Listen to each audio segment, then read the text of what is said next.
होतं. Browning is Maillard's reactions side effect म्हणूया. जे मायलार्ड रिॲक्शनचा एक प्रॉडक्ट आहे तो ब्राउनिंग, आणि ज्याला आपण काय सोनेरी छान खरपूस भाजलेला आहे म्हणतो, दॅट इज बॅड. गव्हाला सुपरफूड म्हणायचं का, किंवा मग गव्हामध्ये काय काय म्हणजे असं काही तुम्ही पॉइंट आउट करू शकाल का की हे चांगलं आहे म्हणून गहू असायलाच हवा आपल्या आहारामध्ये?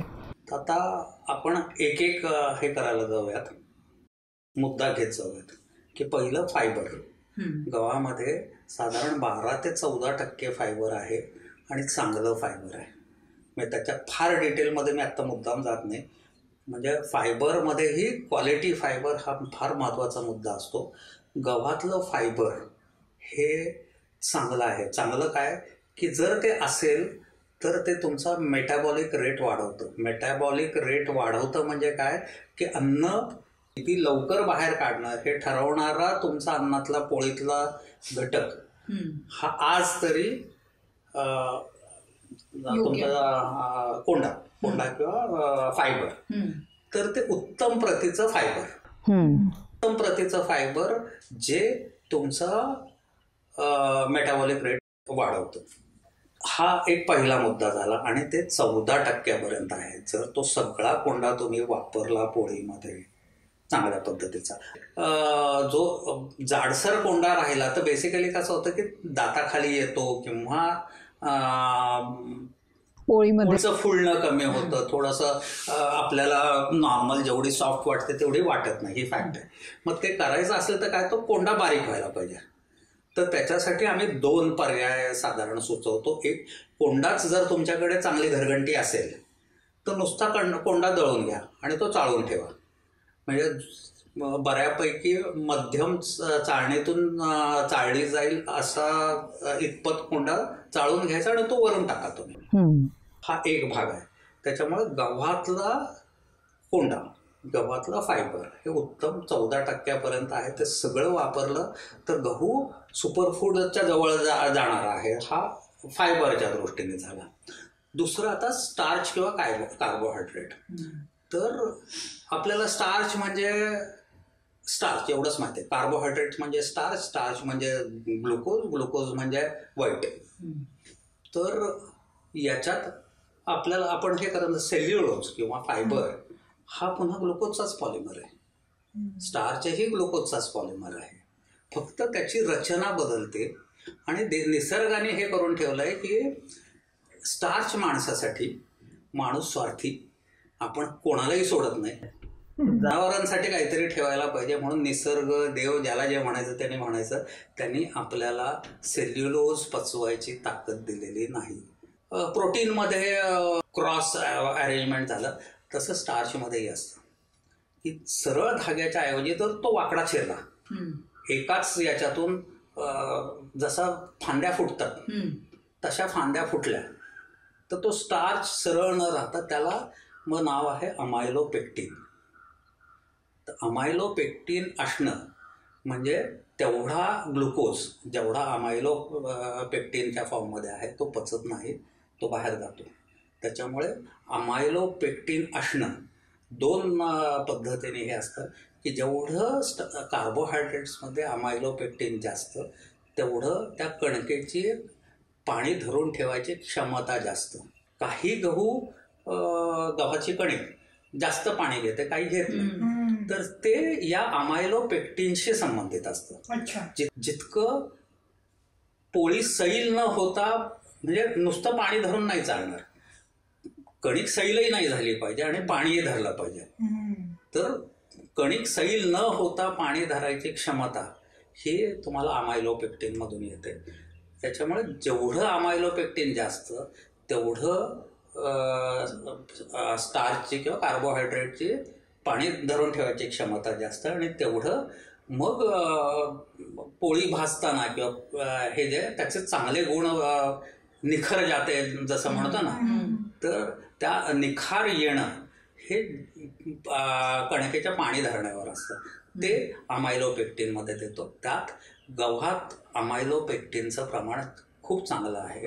गव्हाचा कार्बोहायड्रेट्सला चांगलं म्हणायचं एक अमायलोपेक्टिनचं जास्तीचं प्रमाण. दुसरं हे सगळं करताना याचं जे प्रोटीनचा ओव्हरऑल अरेंजमेंट आहे ती ग्लुटेनची म्हणजे प्रोटीनची योग्य पद्धतीने त्याचा समन्वय साधला जातो. गव्हापासून साखर जास्त रिलीज होते आणि मग डायबिटीस होतं वगैरे. हे करताना जर आपल्याला जास्त साखर रिलीज करायची नसेल तर त्याला झाकून ठेवायला पाहिजे स्टार्चला. तर ते झाकायचं काम करतं ग्लुटेनची शीट्स, स्पेशली ग्लुटेनमधलं ग्लायडेनची शीट. जितकी शीट होतील तर साधारण कसं असतं की एक थर आला तुमचा स्टार्चच्या, साधारण हे बॉल्सच्या स्वरूपात आपण बघू शकतो. असा एक थर पसरला, त्याच्यावर ग्लुटेनची एक चादर, पुन्हा स्टार्चचा एक पातळ थर, पुन्हा ग्लायडेनचा, मी ग्लुटेन नाही म्हणत, ग्लायडेनचा थर, असं एका पाठोपाठ असे हे थर रचले जातात. आणि मग त्याच्यातून जे कॉंग्लोमरेट म्हणूयात त्याला, जे काय असोसिएशन एकमेकांशी एकत्र येणं, झांगड उत्ता म्हणूयात, हा बेस्ट बेस्ट. तर तो जो काय तयार होतो तो चांगला प्रॉडक्ट देण्यासाठीचा एक अरेंजमेंट आहे असं म्हणून. तर ती अरेंजमेंट प्रोटीन बरोबर करायची क्षमता या कार्बोहायड्रेट्समुळे आहे. त्याच्यामुळे आपल्याला गव्हाच्या कार्बोहायड्रेट्सला काही 2-4 मार्क जास्त द्यायलाच पाहिजेत. तर हा झाला कार्बोहायड्रेट्सचा भाग. म्हणजे सगळं कार्बोहायड्रेट पचत नाही, ते ॲसिम्युलेशनसाठी तुम्हाला मदत करतं, ते फायबर बरोबर अलाईन होतं, ते प्रोटीन बरोबरही अलाईन होतं. त्याच्यामुळे मग ते लगेच त्याच्यावर एन्झाईमची रिॲक्शन होत नाही, लगेच ती साखर ग्लुकोजमध्ये रूपांतरित होत नाही, स्टार्च ग्लुकोजमध्ये रूपांतरित होत नाही आणि ते साखर हे येत नाही. त्याच्यामुळे ग्लायसेमिक इंडेक्स कमी करता येतो. तर ग्लायसेमिक इंडेक्स कमी करायसाठी हे स्टार्चचे मॉलिक्यूल झाकून ठेवायचे. तर हे झाकून घेण्याची प्रवृत्ती या अमायलोपेक्टिनमध्येही आहे आणि ह्या स्टार्चेसमध्ये आहेत. म्हणून ह्याचे कार्ब्स चांगले. पोळीचा किंवा गव्हाचा सगळ्यात मोठा गुण जो असेल तर ग्लुटेनमुळे येतो. ग्लुटेनला बेसिकली स्ट्रक्चरल प्रोटीन म्हणलं जातं. म्हणजे काय, तर त्या अन्नाला शेप देणं, त्याला एक आकार आणि तो होल्ड करायचा बेक केल्यानंतर, भाजल्यानंतर. आणि जसं आपण हे म्हणतो की केकचं टेक्स्चर, बिस्किटाचं टेक्स्चर ते होल्ड करायचं आणि त्याला हलकंही ठेवायचं, त्याला हे करायचं. तर हा सगळे गुण या प्रोटीनमुळे येतात. तर प्रोटीनचे मुख्यतः 4 भाग. तर पहिला तुमचा अल्ब्युमिन, दुसरा ग्लोब्युलिन, तिसरा ग्लुटेन. तर अल्ब्युमिन, ग्लोब्युलिन हे नॉर्मल प्रोटीनसारखे प्रोटीन्स आहेत, फार चर्चा करायची गरज नाही. तर याच्यात ग्लुटेनमध्ये ग्लायडिन आणि ग्लुटेन आहे. कुठलंही प्रोटीन हा बेसिकली हा एक धागा असतो प्रोटीनचा. अमायनो ॲसिड एका पाठोपाठ एक जोडली जातात. अमायनो ॲसिड जर बघितलं तर 2 हात असलेला एक माणूस आपण थोडं व्हिज्युअलाइज करूयात. असं स्ट्रक्चर, मधला स्ट्रक्चर जे बदलेल त्याच्याप्रमाणे तो अमायनो ॲसिड बदलतो, पण त्याला 2 हात, एक अमायनो ग्रुप आणि एक ॲसिडिक ग्रुप. आणि ॲसिड म्हणजे बेसिकली काय की माझा समजा हा अमायनो ॲसिड आहे तर पलीकडच्याच ॲसिडिक ग्रुप बरोबर मी हात धरला, इकडे हा माझा ॲसिडिक ग्रुप आहे, इकडे पुढच्याचा अमायनो ग्रुप बरोबर मी हात धरला. अशी ती मानवी साखळी जशी करतो तशी साखळी तयार होते. ते प्रोटीन सर्वसाधारण सगळी प्रोटीन अशी असतात. हे सगळे धागे असतात आणि ते धागे असतात तोपर्यंत ते नॉर्मल सर्कमस्टन्सेसमध्ये जसा केसांचा गुंता असतो तसा प्रोटीनच्या धाग्यांचा गुंता असतो. तो ऑर्गनाइज नाही, त्याचं एकमेकांशी रिॲक्शन नाही. गुंता जसा कसाही असतो तसा तो आहे. त्याच्यामुळे त्याचे स्वतःचे गुणधर्म नाहीत ओव्हरऑल प्रोटीनमध्ये. गव्हाच्या प्रोटीनमध्ये काय होतं की गव्हाच्या प्रोटीनमध्ये एक सिस्टेन नावाचा अमायनो ॲसिड आहे. लायडिनमध्ये धागा, त्याच्यात मध्ये मध्ये सिस्टेन आहे. हे 2 हात झाले. सिस्टेनला अजून एक तिसरा हात आहे. तर तो हात तो हे करतो. तर cysteine binds with another cysteine only. तो तिसऱ्या कोणाशी नाही, म्हणजे तो डावे उजवे त्याचा amino group, acidic group normal याच्यासारखा करतो, पण तिसरा हात फक्त सिस्टेनशी जोडतो. Okay okay. या सिस्टेन बरोबर जे दोन्ही अमायनो ॲसिड जोडलेले आहेत ते नॉर्मल फॉर्ममध्ये सिस्टेनला ठेवतो. तिसरा हात हा परपेंडिक्युलर साधारणपणे जातो, त्याच्यामुळे तो एकाच पातळीवर राहतो. तर हा धागा इथून असा आला, वळला, दुसरा सिस्टेन आल्यानंतर या सिस्टेनला त्याच्याबरोबर जोडायचा आहे. तर काय करतो तो, त्याला जवळ बोलवतो म्हणूयात किंवा ओढून घेतो आणि ते दोघं एकमेकांचा हात जोडतात. म्हणजे माझे 2 हात या सिस्टेमचे इथे जोडलेले आहेत, समोरच्याचे जोडलेले आहेत आणि ह्या तिसऱ्या हाताने ते एकमेकांना जोडलेत. मग अशा पद्धतीने हा धागा असा असा करत फिरत जातो.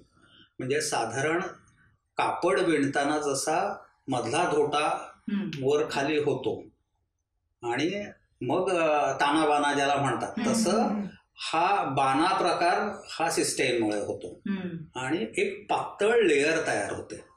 ते लेअर तयार होते हे ग्लायडिनमुळे. त्याच्यामुळे ग्लायडिनची शीट ही पातळ, 1 मोलेक्युलर त्या थिकनेसची, जाडीची, त्याच्यामुळे अतिशय तलम. म्हणजे एका मोलेक्युलर किती तुम्ही इमॅजिन कराल, that is beyond our imagination, इतकी तलम असते. त्याच्यामुळे त्याला फ्लेक्झिबिलिटी आहे, त्याला सगळेच गुण आहेत.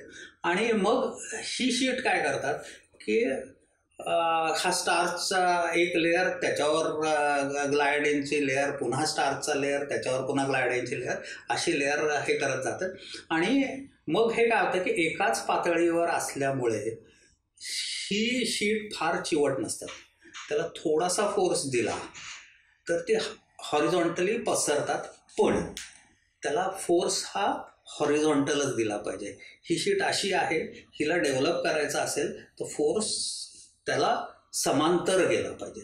जितका त्याला समांतर फोर्स जाईल तितकं ग्लायडिन डेव्हलप होईल. तर हा ग्लायडिनचा गुण आहे. आणि इंट्रा मॉलिक्युलर, एकाच मॉलिक्युलमध्ये असल्यामुळे तो एकाच पातळीवर पातळ लेअर तयार होतो. हा झाला ग्लायडिनचा गुण. दुसरा आहे ग्लुटेनिन. ग्लुटेनिनमध्ये जवळपास तेच आहे, फक्त इथला सिस्टेन थोडासा वेगळा. काय होतं, सिस्टेन वेगळा नाही, सिस्टेन तोच आहे, पण त्यातले काही सिस्टेन असे आहेत की जे त्याच्या शेजारी जे कोणी दुसरे अमायनो ॲसिड्स आहेत त्यांच्याबरोबरचं त्याचं बॉन्डिंग असं आहे की थोडा वेळ आपण त्याला एक्सप्लेन करायचं असेल तर त्याचा हात पिळला आपण शेजार हे करताना तर काय होईल, हा याचं ओरिएंटेशन आडवं झालं. म्हणजे हात जोडले पण मी असाच्या ऐवजी असा झाला, तर ऑब्व्हियसली माझा तिसरा हात समोरचा जाण्यापेक्षा खाली जातो किंवा वर जातो. आणि मग हे झालं तर मग मी माझ्याच मॉलिक्युलमधला दुसऱ्या कोणाला बोलवण्यापेक्षा दुसरा कोण असेल त्याला धरतो. समजा वरती अजून एक लेअर आहे, त्यातल्या सिस्टेन बरोबर हात धरतो. तर ग्लुटेनिनमध्ये हा 3 डायमेन्शनल टेक्स्चर तयार होतं, जे याच्यात 2 डायमेन्शनल होतं आपल्या ग्लायडिनमध्ये. ग्लुटेनिनमध्ये 3 डायमेन्शनल झालं. तर मग एक लेअर स्टार्च येऊ न येवर दुसऱ्या लेअरचे हात बांधले आणि मग जेवढा त्याला फोर्स मिळेल तेवढे हे सिस्टेन एकमेकांना जोडत जातात आणि जेवढं जास्त जाईल तेवढं हे 2 लेअर जोडल्या गेल्या. असं नुसतं 2 वर थांबत नाही, 2, 3, 4, 5 असे लेयर्स तयार होत जातात. जितकी लेयर्स जास्त तितकं त्या शीटची जाडी जास्त, जितकी शीटची जाडी जास्त तेवढं ते ऑब्व्हियसली पचायला जड जातं आणि त्याला चिवटपणा जास्त येतो.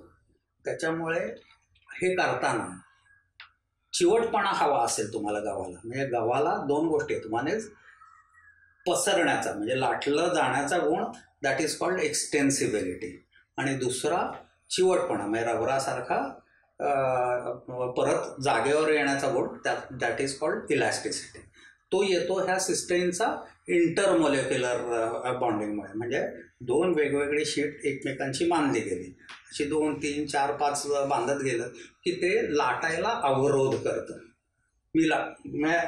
No sort of thing. It resist to your लाटणं, it resist to your mixing होणं. तर हे होत असेल तर ऑब्व्हियसली त्याचा चिवटपणा येतो, आणि चिवटपणा हा चांगला गुण आहे. तसं जर तुम्हाला टेक्स्चराईज करायचं असेल तर नुसतं एक्सटेन्सिबिलिटी नाही तर पाहिजे, काही प्रमाणात चिवटपणाही पाहिजे. त्याच्यामुळे जर तुम्हाला चिवटपणा पाहिजे असेल तर ग्लुटेनिनही पाहिजे आणि चिवटपणाही पाहिजे. आता परत याच्यात 2 हे आहेत की ग्लायडिन जर बघितलं तर ग्लायडिनच्या एका मॉलिक्युलमध्ये साधारण 280 ते 330 अमायनो ॲसिड्स असतात. तर गव्हाच्या जातीनुसार ते थोडंसं पुढे मागे होतं, पण एका जातीत तेवढेच. जर 281 असतील तर ते तेवढेच असणार, प्रत्येक त्या जातीचा सगळ्या गावात 281 असणार. तर that is how it is. आणि तेच ग्लुटेनिनमध्ये 800पेक्षा जास्त असतात आणि 800पेक्षा जास्त हा खूप मोठा आकडा होऊ शकतो काही बाबतीत. हा एक भाग झाला. आणि त्याच्यामुळे हा नॉर्मली जड मॉलिक्यूल हा तुमच्या सरफेसपासून, त्याच्यामुळे बेसिकली याला रिॲक्ट व्हायचं नसतं. एक त्याला काय आळशी लेझी बॉम्ब म्हणतात तसं हे जर लेझी आहे, हे तेल लावत गेलं, मला तुमच्याशी काही घेणं देणं नाही, तर तो नॉर्मली तसा असतो. आणि ते करताना मग त्याला तुम्ही जर वरून तेवढा दाब दिला तरच तो हलतो. मग ते करायचं असेल आणि त्याला जर तुम्हाला, आपण मगाशी बघितलं की सिस्टेमचा व्हर्टिकल हे झाला पाहिजे, तर तुम्हाला त्याला फोर्सही व्हर्टिकल द्यायला लागतो आणि तेवढा मोठ्या प्रमाणात द्यायला लागतो. मोठ्या प्रमाणात व्हर्टिकल फोर्स जर तुम्ही लाटताना किंवा मिक्सिंग करताना दिला तरच हा हलतो आणि मग एकमेकांना जोडायला लागतो.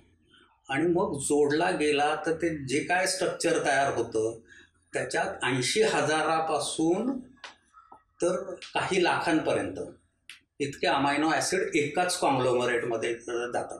आणि मग तेवढं झालं की ते सगळं जे काय कडवोळं तयार होतं त्याचं, ते असं जड हेवी, कुठल्याही गोष्टीला न जुमाडणारं असं काहीतरी होतं. त्याच्यामुळे हा म्हणजे जर तुम्ही ग्लुटेनिनचा गुण नाही काय जर विचारलं तर मिनाईजा असा बघतील. तर तो मिनाईजा एवढा करत आणि तो आपण त्याला हलवायच्या नादात जर त्याला खूप हलवलं तर तो एवढा हेवी होतो की तो कशालाच रिस्पॉन्ड करत नाही. आणि मग तो कशालाच नाही जुमानलं आणि त्याचा प्रॉडक्ट झाला की ऑब्व्हियसली तो पचतही नाही. आणि मग त्याच्यामध्ये जे स्टार्च अडकलेलं असतं ते पचत नाही. मग ते पचवायसाठी शरीर काहीतरी उपाय करायचा प्रयत्न करतं, हे परत जातं. पण ग्लुटेनिन जर योग्य पद्धतीने डेव्हलप केलं तर त्याची इलास्टिसिटी खूप सुंदर. आणि ग्लायडिन आणि ग्लुटेनिनमध्ये जे मुख्य अमायनो ॲसिड्स आहेत ते ग्लुटामाइन, प्रोलिन आणि ग्लायसिन, ही 3 मुख्य हे आहेत. ही स्ट्रक्चरल प्रोटीन आहेत आणि त्याच्याबरोबर हे सिस्टेन आहे. तर हे एकमेकांना जोडून जे स्ट्रक्चर तयार होतं, ही स्ट्रक्चर्स मेम्ब्रेन करतात. मेम्ब्रेन बेसिकली इज अ लायपोप्रोटीन, म्हणजे प्रोटीन आणि लिपिड, म्हणजे तेल आणि प्रोटीन हे एकत्र येऊन ह्या मेम्ब्रेन्स होतात. तर मेम्ब्रेन, मेंदू मेम्ब्रेन आहे, जितका मेंदूचा मेम्ब्रेन तलम तेवढा तुमचा मेंदू तल्लक. डोळ्याचा पडदा मेम्ब्रेन, कानाचा पडदा मेम्ब्रेन, हृदय पुन्हा आउटर मेम्ब्रेन, तुमची त्वचा मेम्ब्रेन, फुफ्फुस मेम्ब्रेन, जेवढं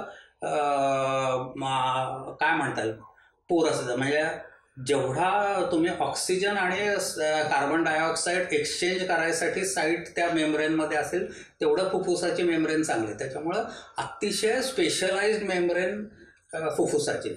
kidney it's a membrane exchange. तर या सगळ्या मेम्ब्रेन्स तयार होण्यासाठी तुम्हाला जी काय अमायनो ॲसिड्स लागतात ते मुख्यतः गावात आहेत.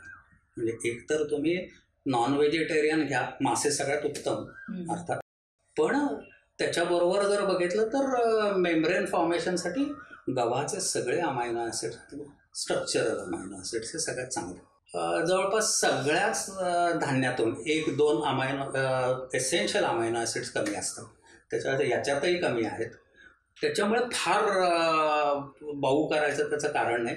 ओव्हरऑल त्याचं अमायनो ॲसिड कॉन्फिगरेशन चांगलं आहे. ते स्ट्रक्चरल प्रोटीन डेव्हलप करण्यासाठी चांगले आहेत. ते म्हणजे स्ट्रक्चरल प्रोटीन बनवण्यासाठी सक्षम आहेत. त्याच्यामुळे हा खूप चांगला गुण आहे शरीराच्या दृष्टीने, पचनाच्या दृष्टीने. त्याला जर योग्य पद्धतीने आपण डेव्हलप केलं, ग्लायडिन आणि ग्लुटेनिन सुद्धा, काही प्रमाणात ग्लुटेनिन झाला नाही तर तुमची पोळी लाटली जाणार नाही. म्हणजे तो मोरलेस ज्वारीच्या पिठापेक्षा थोडंसं चांगलं, पण फार चांगलं लाटता येईल असं नाही. तर चांगलं लाटण्यासाठी, चांगला तो फॉर्म होण्यासाठी काही प्रमाणात ग्लुटेनिन डेव्हलप करायला पाहिजे. त्याच्यामुळे हे चांगलं ते चांगलं असं नाही. ग्लायडिनही हवं, ग्लुटेनिनही हवं. फक्त ग्लुटेनिनला फार डिस्टर्ब न करता जर तुम्ही त्याला मळलं, म्हणजे मी हे सांगताना मुद्दाम एक उदाहरण देतो की पीठ मळणं म्हणजे काय. तर तुमच्याकडे ग्लायडिन आहे, तुमच्याकडे ग्लुटेनिन आहे. म्हणजे हे करताना मला मुद्दाम ते अन्नपूर्णा म्हणावं असं वाटतं की तुम्ही ज्यावेळी पोळीचं पीठ मळताय किंवा कणिक मळणं किंवा लाटताना सिंहाच्या गुहेत, म्हणजे तो तुमचा ग्लुटेनिन सिंह आहे, तो आळशी आहे, झोपलेला आहे. म्हणजे सिंहाच्या गुहेत जायचं, तिच्या आजूबाजूचे म्हणजे तुमचे ग्लायडिनचे ससुले गोळा करायचे, मस्तपैकी जादूचे खेळ करायचे आणि मनसोक्त सिंहाच्या उरावर नाचायचं आणि त्याला हवं तसं गुलगुल्या करून सरळ करायचं, पण त्याला डिस्टर्ब करायचं नाही. That is chapati making. तर ती स्किल जी आहे ती दुसऱ्या कुठल्याही याच्यात नाही. कुठलाही प्रोसेस हे बॅलन्स्ड रिॲक्शन करत नाही, तशी क्षमता नाही. ती फक्त फक्त फक्त आपल्या महिलांमध्ये म्हणा, अन्नपूर्णेत म्हणा, ज्याला जे म्हणायचं त्याने म्हणावं. ते महिलेने तिच्यातली ती अन्नपूर्णा जागी करणं हे गरजेचं आहे. That's what we are trying to. आणि त्या अन्नपूर्णेला योग्य प्रमाणात, योग्य पद्धतीने प्रतिसाद देणारा जे काय हे असेल तर तो गहू आहे, म्हणून तो गहू चांगला. तर गव्हात चांगलं प्रोटीनही आहे आणि चांगलं फायबर आहे, चांगलं प्रोटीन आहे, तर चांगलं कार्बोहायड्रेट आहे आणि चांगल्या पद्धतीने टेक्स्चर करायसाठी तुमच्या इमॅजिनेशनला रिस्पॉन्ड करायची क्षमता आहे. गव्हात सगळ्यात चांगलं काय आहे तर त्या अन्नपूर्णेच्या इमॅजिनेशनला रिस्पॉन्ड करायची क्षमता. माझ्या दृष्टीने गव्हातला चांगुलपण त्या चांगुलपणाचा आपण गैरफायदा घेतला. मग आता तुम्हाला माहिती आहे की तुमच्याकडे ग्लायडिन पण आहे, ग्लुटेनिन पण आहे.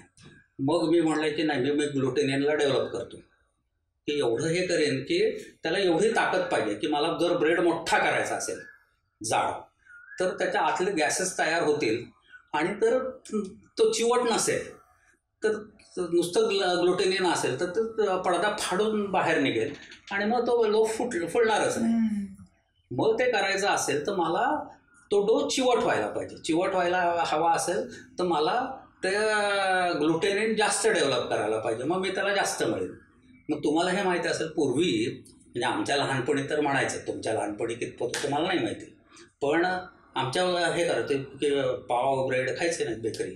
त्याचं कारण काय तर ते नाचतात, त्याच्यावर पायाने तुडवतात आणि त्याच्याशिवाय पावाचं हे होतच नाही. तर पाव करायचा असेल तर त्याच्यावर नाचणं अनिवार्य आहे. का तर तेवढं ग्लुटेनिन तेवढं डेव्हलप व्हायला पाहिजे.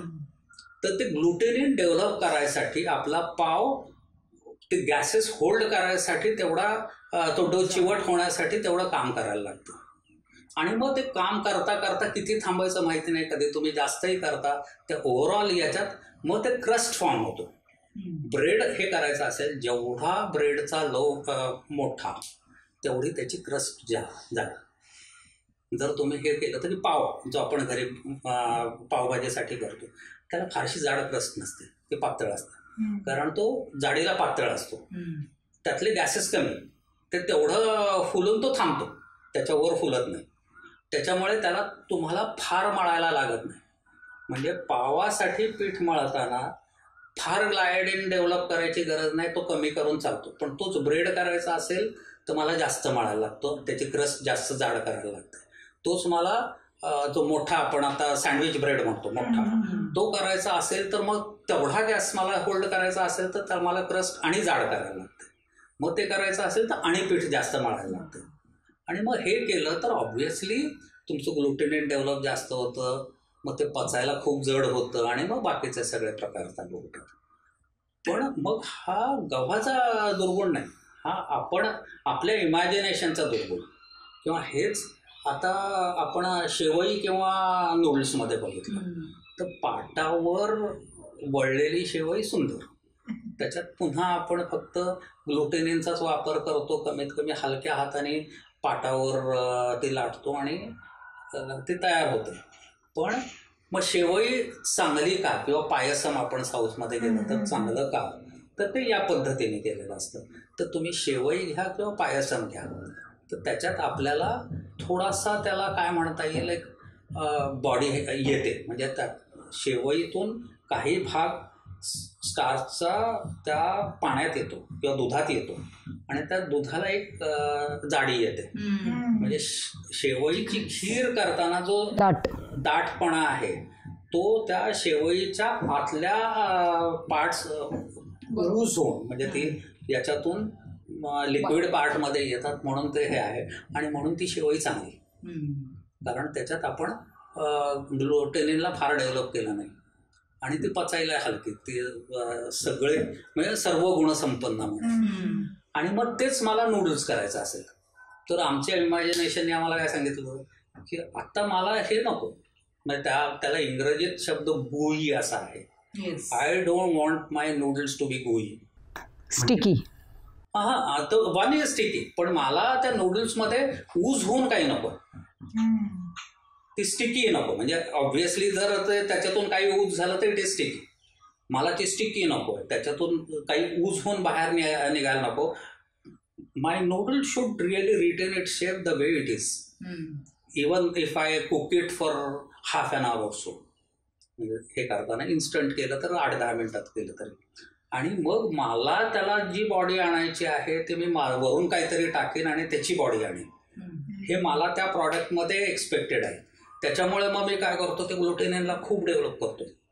मग मिक्सिंग त्याला 15 मिनटं 20 मिनटं हेवी मशीन्स लावून आपण हे करतो आणि मग त्याच्यातून नूडल्स करतो. ते केलं पुन्हा you are developing glutenin to extreme levels. आणि ते झालं की मग ते obviously it becomes heavy, it becomes non digestible. म्हणून noodle would be considered bad. किंवा हार्ड डो बिस्किट मारी 5 ते 6.5 ग्लायसेमिक इंडेक्स, लय भारी, पण त्याच्यातही खूप जास्त वाढलं. त्याच्यामुळे ग्लुटेनिनचं डेव्हलपमेंट जास्त, त्याच्यामुळे पचायला ती फारशी हलकी नाहीत. म्हणून बिस्किट असलं आणि त्याचा कागदोपत्री 5 ते 6.5 हे असला तरी तो डायबेटीससाठी चांगला वगैरे म्हणायचं कारण आहे. डायबेटीसला चांगला वाईट हा नाही, तो पचनासाठी चांगला नाही. तर हा आहे. तर असे जे आपण गव्हाच्या चांगुलपणाचे किती वाईट वापर करून घेऊ शकतो ते आपण सगळे करून घेतो. आणि हे येणारे सगळे जे ड्रॉबॅक्स आत्ता दिसत आहेत गव्हाच्या प्रॉडक्टचे, तर ते एक ॲक्रिलामाइडमुळे आलेले आणि हे तुमच्या ग्लुटेनिनच्या डेव्हलपमेंटमुळे आलेलं. तर हे सगळं करताना हा गव्हाचा दोष नाही, हा तुमच्या विचारसरणीचा दोष आहे. आणि विचारसरणीचं पुढचं तुम्हाला सांगतो की आता नवीन याच्या ॲक्रिलामाइडवर थोडंसं विषयांतर करून जाऊयात. ॲक्रिलामाइड फ्री फूड करायचं असेल बेकरी प्रॉडक्ट तर काय करायचं, तर आपण असा विचार करतोय की गव्हातलं आर्जिनिन काढून टाकायचं. म्हणजे आर्जिनिनच नसेल तर न रहेगा बास न बजेगी बासरी, आर्जिनिनच नाही तर ॲक्रिलामाइड कुठून होईल. छान. पण आता मग 2,5-डायमेथिल फुरफुरायला लागलं, ते हे मायलार्ड रिॲक्शन्स आहेत, तिथे आर्जिनिन नक्की नाही. मग असे आणि किती प्रॉडक्ट आहेत आपल्याला माहिती नाही, येणार किती ते माहिती नाही. मग आर्जिनिन काढणं हा जास्त शहाणपणाचा आहे की योग्य पद्धतीने प्रोसेस करणं हा जास्त शहाणपणा आहे. तर हे करताना बेसिकली मी निसर्गावर विजय मिळवणार हा एक ॲरोगन्स प्रोसेसिंगमध्ये आहे. तो प्रोसेसिंग गव्हाला खराब करतो, ॲरोगन्स, प्रोसेसिंगचा ॲरोगन्स. तर हे करताना आपल्याला अन्न हे पूर्ण ब्रह्म शिकवलेलं असतं का, तर त्या अन्नासमोर तुम्ही नतमस्तक व्हा. तर त्याच्याशी तुम्ही वाईट वागू नका, त्याच्याशी यू बिहेव इन ह्युमन वे. त्याला चुकीच्या पद्धतीने वापरू नका, वागवू नका. तर हा एक बेसिक विचार आपण अन्न संस्कार म्हणून केला. तर तो प्रोसेसिंगमध्ये काय असतं की काय चुकतं म्हणजे हे करताना मग माझ्या इमॅजिनेशनसाठी मी जसा वापरीन तसा मी तुझा वापर करणार. हा एक ॲरोगन्स आहे प्रोसेसिंगमध्ये. कारण माझ्या दृष्टीने तू you are a dead material. म्हणजे तुम्ही जर बघितलं तर गहू तांदूळ हे it is a commodity for them. आपल्यासाठी पूर्ण ब्रह्म आहे. येस. तर त्याच्यामुळे commodity is a dead material. Dead आहे तर I am the master, you are my slave, you have got to behave the way I tell you. आणि या ॲटिट्यूडने आपण त्याला डेव्हलप करायला जातो. पण it is not a dead material. त्याला स्वतःला जीव आहे, त्याला स्वतःचा स्वभाव आहे. तो तुमच्या प्रत्येक ॲक्शनला रिॲक्ट करणार आहे. जोपर्यंत तुम्ही त्याच्या रिॲक्शनचा विचार करून आपल्या ॲक्शन ठरवत नाही आणि एक तो ॲक्शन रिॲक्शनचा जोपर्यंत एक छानसा खेळ तयार होत नाही तोपर्यंत गहू तुम्हाला चांगल्या पद्धतीने वागवत नाही. मी मुद्दाम वागवत नाही म्हणतो. जसं तुम्ही गव्हाला वागवता तसं गहू तुम्हाला वागवत असतो. जर तुम्ही त्याच्याशी वाईट वागलात तर तुमच्या कानफटीत वाजवतो. ही फॅक्ट आहे. आणि ही वाजवलेली कानफटीत आहे. या सगळ्या हे जे आत्ता काय ग्लुटेन ॲलर्जी हे सगळं त्यांनी वाजवलेली कानफटीत आहे हे लक्षात ठेवायचं. आणि त्याचं कारण तुम्ही चुकीचे वागला हा आहे. तर त्याच्यामुळे गव्हात खूप चांगले गुण आहेत. ते कसे आपण कशा पद्धतीने एक्स्ट्रॅक्ट करायचे हे आपण ठरवायचं. म्हणून जर गव्हाचे प्रॉडक्ट्स करायचे असेल तर पोळी हा पहिला अन्न संस्कार आहे. ते हे करताना आपण त्याची नॉर्मलच वागतो. पीठ मळताना गव्हाचं पीठ कणिक मळताना माझ्या आजीने कधीतरी सांगितलं होतं, मी कधीतरी हे केलं होतं की म्हणजे तिचा एक डायलॉग होता की बाईसारखं पीठ मळायचं. तर मला लहानपणी म्हणजे 4वी-5वीत असताना मला कायम म्हटलं होतं की बाईसारखं पीठ मळायचं म्हणजे काय, कणिक मळायची पोळीची. तर मग कधीतरी मी तिच्या मागे लागून काय तर तिने तेव्हा मला सांगितलं होतं की बाईसारखं मळायचं म्हणजे काय की पहिलं पाणी आणि तुमचं पीठ हे जस्ट भिजेपर्यंत हलका हाताने दाब द्यायचा आणि ते करताना मनगटाचाच दाब द्यायचा. मनगटातून जेवढा देता येईल तेवढा, हाताची शक्ती लावायची नाही. आणि एकदा ते एकजीव झालं की पिठाला फक्त कुरवळायचं, मग त्याला मळायचं नाही. आणि मग हे जर तुम्ही बघितलं तर काय आहे, तर एकदा फॉर्म झाल्यानंतर कुरवळायचं म्हणजे काय, तुम्ही त्याला हॉरिझॉन्टल मेकॅनिकल एनर्जी देता, व्हर्टिकल कमीत कमी द्यायची. त्याला हॉरिझॉन्टल दिलीत जास्त दिलीत आणि व्हर्टिकल दिली नाहीत तर फक्त ग्लायडिन डेव्हलप होतो, ग्लुटेनिन कमीत कमी होतो. आणि त्याच्यामुळे मॅक्सिमम ग्लायडिन डेव्हलपमेंट, मिनिमम जेवढा पाहिजे तेवढाच गरजेचं ग्लुटेनिन डेव्हलपमेंट. त्याच्यामुळे चिवटपणा कमी, त्याच्यामुळे डायजेस्टिबिलिटी चांगली, त्याच्यामुळे पचन लवकर होतं, त्याच्यामुळे अन्न जास्त वेळ ट्रॅकमध्ये राहत नाही आणि सडत नाही, त्याच्यामुळे कोलायटिस नाही, त्याच्यामुळे बाकीचे प्रॉब्लेम नाहीत. म्हणजे ग्लुटेन जो एक हे केला जातो, जो एक दोषारोप म्हणूयात केला जातो, त्याचा त्रास होऊ नये, सो कॉल्ड गव्हापासून ग्लुटेन हा जो गैरसमज आहे तो नसावा, नील करण्यासाठी बेसिकली तुम्हाला मेकॅनिकल फोर्स असा नाही द्यायचा, असा द्यायचा आहे. एक्झॅक्ट.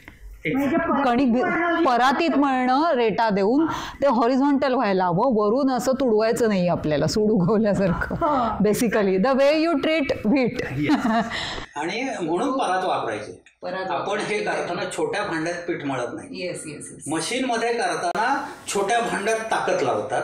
परातीत करताना परात का तर तुम्हाला हॉरिझॉन्टल फोर्स द्यायचा, व्हर्टिकल नाही द्यायचा.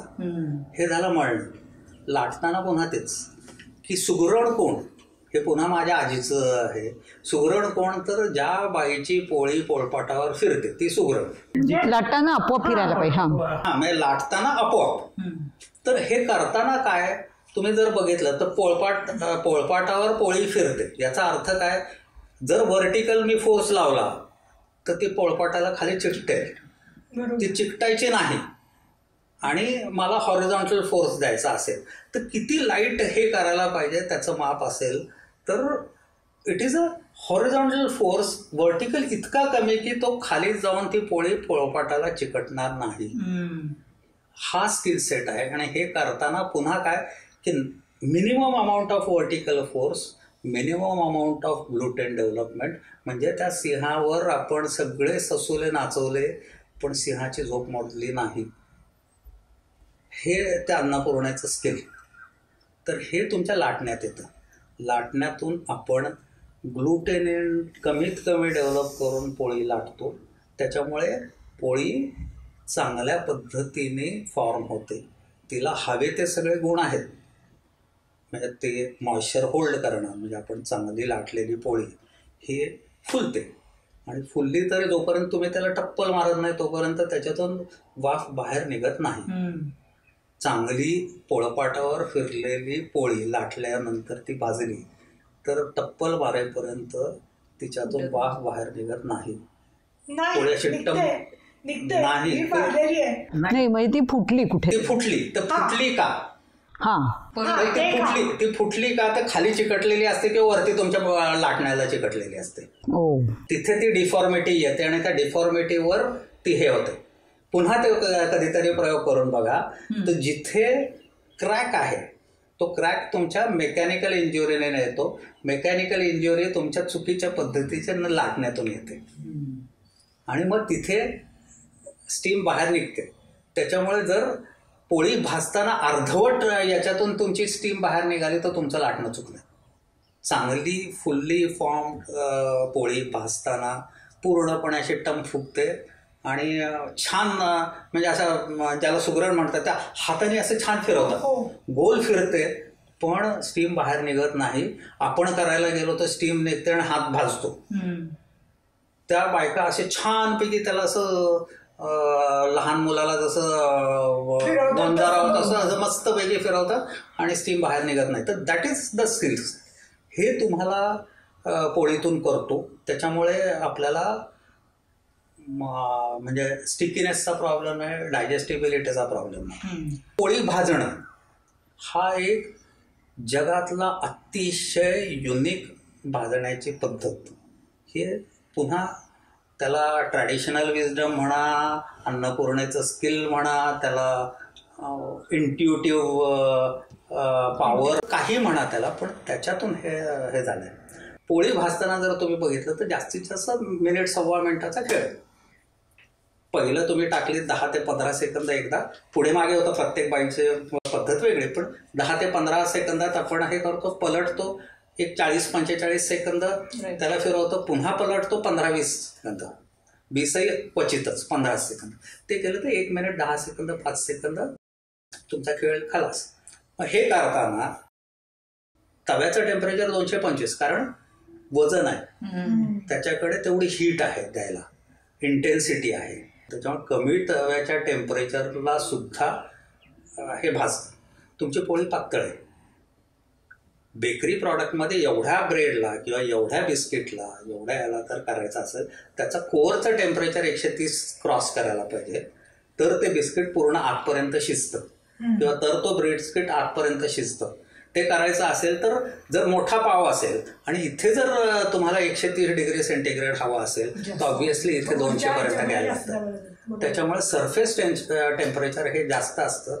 त्या टेम्परेचरला त्या वेळेला म्हणजे ते पेनिट्रेट व्हायला लागणारा वेळही तेवढाच. म्हणून पाव बेक करायसाठीचा वेळ हा 22, 25, 30 मिनिटाचा असतो. वाईल चपाती बेक करायची वेळ ही 1 मिनिटाची आहे. आणि त्याच्यामुळे त्या सगळ्या प्रोसेसला म्हणजे तुमच्या ॲक्रिलामाइड फॉर्म व्हायसाठी जी प्रोसेस आहे मायलार्ड रिॲक्शन, त्याची प्रीकंडिशन काय आपण बघितली होती की 130 डिग्री सेंटीग्रेडपेक्षा जास्त टेम्परेचर प्रॉडक्टचं पाहिजे आणि ते सलग कमीत कमी 3 मिनिटापेक्षा जास्त पाहिजे प्रॉडक्टचं टेम्परेचर. तर पोळीमध्ये मिनिटात तर आपण पोळी भाजून काढतो. त्याच्यामुळे समजा थोडा वेळ आपण हेही गृहीत धरलं की टेम्परेचर वाढलं तर वेळ कमी आहे. हा पहिला मुद्दा. दुसरा, पोळीच्या आतलं स्टीम. नॉर्मली आता तुम्ही जर बघितलं तर चांगली पोळी करणारी बाई कधीही टप्पल मारून स्टीम बाहेर काढत नाही. आपण काढतो पण सुगरण नाही करत. अशीच्या अशी फुललेली पोळी ओढून नंतर आपटायची, मग नंतर आपटायची, आधी नाही. तव्यावर नाही त्याची स्टीम काढायची. आम्ही आपटतो. ही आपला जास्तीत ऍडिशनल स्किल सेट. हा आपला इग्नोरन्स आहे किंवा ऍडिशनल स्किल सेट म्हणून. तर ती तव्यावर न आपटता जर बाहेर काढलं तर काय होतं, ती स्टीम आतमध्ये आहे. स्टीम आहे म्हणजे त्याचं टेम्परेचर 110च्या वर जात नाही. त्याच्यामुळे कोअर टेम्परेचर 110, 120. त्याच्यामुळे शिजलं तर सगळं त्याच्यामुळे स्टीम आहे. त्याच्यामुळे स्टार्च जेलेटिनाइज झालं, प्रोटीनही जेलेटिनाइज झालं, हवा तो सॉफ्टनेस आला. मग ज्याला आपण अमायलेशियस प्रॉपर्टी ऑफ ग्लुटेन म्हणतो. की अमायलेशियस म्हणजे काय, की आपण खळ करतो. स्टार्च घेतला, पाणी टाकलं आणि गरम केलं तर त्याची खळखळीतच होतं ते. तर तो जो खळ होणं स्टार्च, दॅट इज अमायलेशियस प्रॉपर्टी. आणि चिवटपणा हा ग्लुटेनिशियस प्रॉपर्टी. तर त्या ग्लुटेनिनचा, त्या ग्लायडिनचा, त्या ग्लुटेनचा, त्या सगळ्या प्रोटीनचा ती अमायलेशियस प्रॉपर्टी आपण तिथे वापरलेली असते आणि ती तशीच इंटॅक्ट राहावी म्हणून ती स्टीम काढायची नाही. आणि ती आपण काढत नाही म्हणून ती अमायलेशियस प्रॉपर्टी इंटॅक्ट राहते. म्हणून ग्लुटेनिशियस प्रॉपर्टीज कमी. म्हणून 130 डिग्री टेम्परेचर जात नाही. 1 मिनिटाच्या आत बेक होते. आणि सगळं योग्य पद्धतीने केल्यामुळे ॲक्रिलामाइड तयार होत नाही. ॲक्रिलामाइड तयार व्हायच्या जवळपासही आपण जात नाही. त्याच्यामुळे जर पोळी म्हणालात तर गव्हापासून बनवला गेला जगातला सर्वोत्तम पदार्थ पोळी आहे. त्याच्यात गव्हाचे सगळे गुण उतरलेले आहेत. गव्हाचा एकही दोष आपण त्याला येऊ दिलेला नाही. आणि त्याच्यामुळे तो पचायला हलका, सगळी द गुडनेस ऑफ व्हीट हे सगळं तुमच्या it takes it on a platter and gives it to you. त्याच्यामुळे पोळी हे सुपर फूडच. पोळी खाल्लीच पाहिजे. पोळीबद्दल लोकांनी कितीही काही ओरडलं, त्यांनी डायबिटीस होतो, त्यांनी कोलायटिस होतो, त्यांनी अमकं होतं, हे सगळं पोळीच्या बाबतीत तर खरं होतच नाही. आणि चांगल्या पद्धतीने केल्यानंतर white soda it gives you so many thing. It is काय म्हणता येईल, ट्रेजर ऑफ गुडनेस. तो सोडून आपण कोणीतरी आपल्याला गहू खाऊ नका म्हणून सांगितलं म्हणून ग्लुटेनच्या नावाने शंख करायचा आणि आमचे सगळे आजार ग्लुटेननी झाले म्हणायचं. हे करायचं का पुन्हा एकदा गहू खरंच चांगला का याच्यावर 50 ठिकाणी जाऊन रिसर्च करायचा. आय विल नेव्हर क्लेम, तुम्ही माझ्यावर विश्वास ठेवा. मी एक विचाराचा तुम्हाला एक धागा देतो. तो धागा घेऊन तुम्ही रिसर्च करा. Don't believe me, think on it. मग तुमची व्हॉट्सअप युनिव्हर्सिटी त्याच्यावर काय म्हणते ते शोधा. व्हॉट्सअप युनिव्हर्सिटी पण तुम्ही स्पेसिफिकली बघितलं तर याच्या पलीकडे तुम्हाला कधीही काही सांगणार नाही. कारण हे शास्त्र आहे. This is science, this is technology. ते बदलत नाही. ते बदलायची क्षमता व्हॉट्सअप युनिव्हर्सिटीमध्ये नाही. तुम्ही स्पेसिफिकली इन्फॉर्मेशन विचारली तर ती बरोबर स्पेसिफिक इन्फॉर्मेशनच तुमच्यापर्यंत येईल. ती घ्या आणि पोळी खा.